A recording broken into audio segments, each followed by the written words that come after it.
अस्सलाम वालेकुम, welcome to my guide. इस वीडियो में आपको बताऊंगा कि हम किस तरीके से अपने सिस्टम की कॉन्फ़िगरेशन को चेक कर सकते हैं। मतलब कि हमारे पास प्रोसेसर कौन सा लगा हुआ है और इसी के साथ जो है हमारी जनरेशन कौन सी है सिस्टम की, और रैम कितनी लगी हुई है और हार्ड डिस्क कितनी लगी हुई है। तो फ्रेंड्स, इसको चेक करने का तरीका क्या है कि हम सबसे पहले माई कंप्यूटर की प्रॉपर्टीज़ में जाएंगे, और प्रॉपर्टीज़ में जाने के बाद आप देख रहे हैं कि यहाँ पे दिखा रहा है कि हमारे पास विंडोज़ कौन सी हुई है, विंडोज़ 8 हुई हुई है। और यहाँ पे उसका वर्जन दिखा रहा है कि विंडोज़ 8.1 प्रो। ठीक है।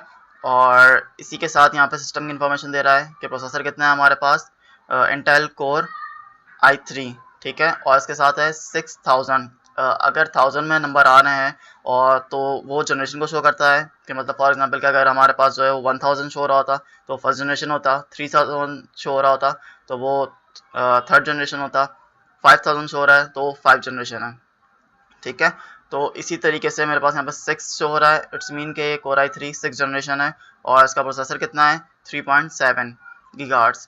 ठीक है। और मेरे पास अभी रैम कितनी अवेलेबल है, इसमें रैम जो मेरे पास लगी हुई है वो 8 GB लगी हुई है। ठीक है। और इसका जो बिट है वो कितना है, 64 बिट है। तो इस तरीके से हम अपने सिस्टम की कॉन्फ़िगरेशन को चेक कर सकते हैं। अब अगर मुझे हार्ड डिस्क चेक करनी हो कि मेरे पास हार्ड डिस्क कितनी अवेलेबल है, तो वो किस तरह चेक करेंगे।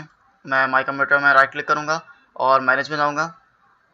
मैनेज में जाने के बाद डिस्क मैनेजमेंट।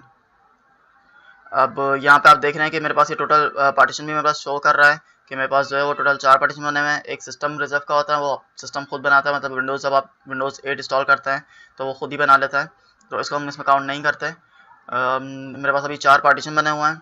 ठीक है। और मेरी जो टोटल हार्ड डिस्क है वो यहाँ पे शो हो रही है कि 931 GB। इट्स मीन कि मेरी जो हार्ड डिस्क है वो 1 TB है। तो इस तरीके से आप जो अपने कंप्यूटर की कॉन्फ़िगरेशन को चेक कर सकते हैं। तो फ्रेंड्स, अगर आपको मेरी ये वीडियो अच्छी लगी हो तो मेरे चैनल मैक गाइड को सब्सक्राइब कीजिए, वीडियो को लाइक कीजिए, और अगर कोई ऐसा टॉपिक है जो आप मुझसे सीखना चाहते हैं तो कमेंट में शो कीजिए ताकि मैं नेक्स्ट वीडियो के ज़रिए आपको गाइड कर सकूँ।